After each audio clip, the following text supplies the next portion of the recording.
of you guys drive to school, and for those that don't drive to school, and for those people who know somebody that does drive to school, the information I'm about to bring forth will be effective, for you in some way or another. When you hear the sound of a car alarm, what comes to mind? Whether it's someone or something probably came into contact of a car. What if the next time it's your car? You wouldn't want that. Or if it's the car of somebody that you probably know. I want to inform you on the factors that has to do with car break-ins.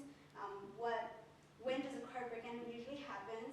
What kind of things we can do to reduce the number of car break-ins, and what kind of things we can do, or what kind of actions or steps we can take if we just see a car break-in. So one of the most important things we need to know about car break-ins is the factors that has to do with it. For one, cars usually get broken into in dark areas. As it is reported in the Vanguard, cars in parking structure 3 usually gets broken. It's more likely for cars to get broken into because for one, it's further away from campus, and for two, it's darker over on that side because of how the parking structure is structured. So, but by the way, that was I interviewed a guy named Daley Hawley. He's the PSU news editor, and that's what he said. So, Mike Soto, the chief of PSU campus public safety, he also mentioned that cars seem to be more targeted if they have valuable items in it. Just basically anything that has anything that's worth money, pretty much. And the Vanguard, as reported in the Vanguard, many things are stolen between $80 to $3,200.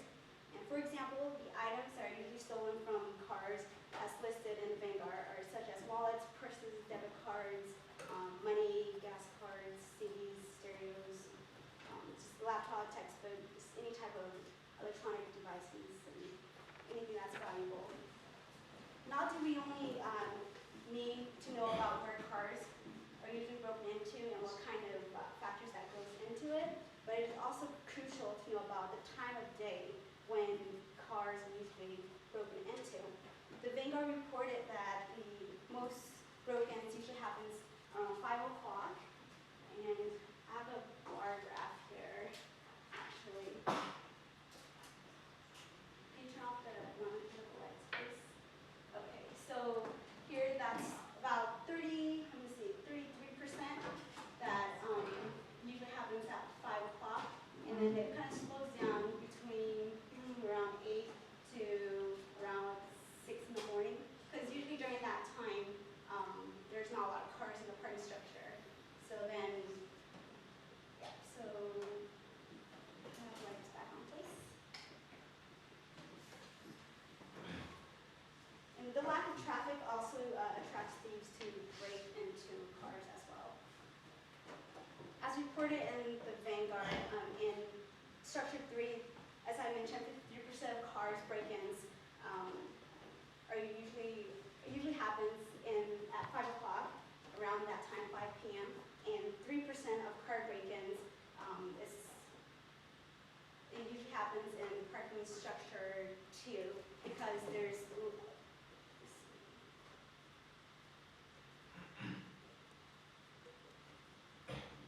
another transparency here, sorry.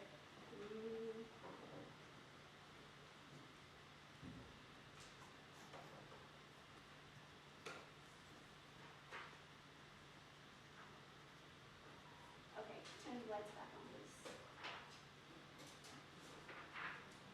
So we have structured parking 1 here, Newburger Hall is right here, so parking structure 2 here is close to Newburger, and that's where it is least targeted.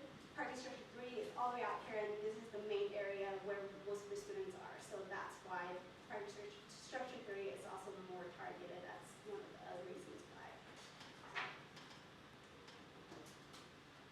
Easy break-ins is also one of the reasons why cars are broken into. According to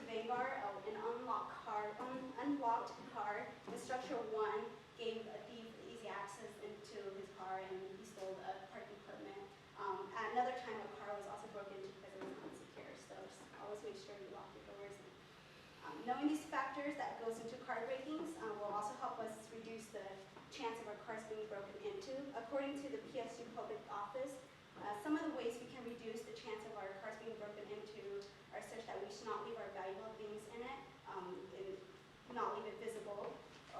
Park where there's light areas, install an alarm to your car, park and lock your vehicles and close all windows, and never store or hide any keys, spare keys in your car. However, no matter how careful we are, car break-ins are still going to happen, and therefore it is crucial for us to know what to do when we see a car break-in.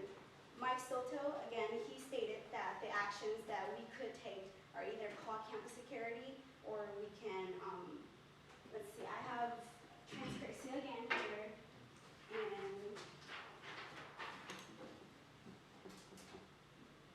so that's the public safety building right here. We are at Newburgers Hall. Let's see here.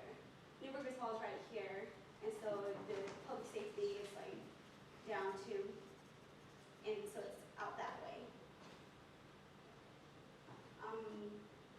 Or if you don't call the campus security, you can always report an anonymous form, that's how it looks like. You can find it on the campus security website. Another thing you could do is call 911. So the information that we've learned today are some are useful facts that we can not just help us here at PSU, but also other places, other public places doing parkings. So in summary, by being knowledgeable on what factors that goes into break-ins, actions we can take when a car break-in happens, and things we can do to reduce the chances of our cars being broken into. We can better protect ourselves as well as people that we know from getting their car broken into. And as I mentioned earlier, in the beginning of my speech, the information I give you today will lessen your chance of getting your car broken into, even if you don't drive there. So then you can better yourself and everyone's safety. Thank you. Question! Quick question. I have a question. So are you saying that the parking structure straight across the street from us is the safest? Number 2? That's number 1. No, the most dangerous is 3 is the most. 3 is way over there. It's the 3 most is way dangerous. by the, no, 3 is by the highway. It's close by the highway. Yeah. The highway's this direction. Oh, I don't know my direction. Yeah. Okay. Calls over there with the Yeah, Shadow Call's over there. Well, 1 is where the Broadway building is, so. Yeah, 1's over there, 2's in the other corner, and then 3 is over there. But the one straight across the street from Newburger, I think, is in between that and Broadway, or next to Broadway. Broadway, parking structure 1, and then Newburgh is kind of like that. 2 and then 3. Okay, our directions are still all messed up. Okay, cool. What I actually do is just park in the parking structure. Actually, the parking lot next to the tennis courts I find is kind of the safest piece.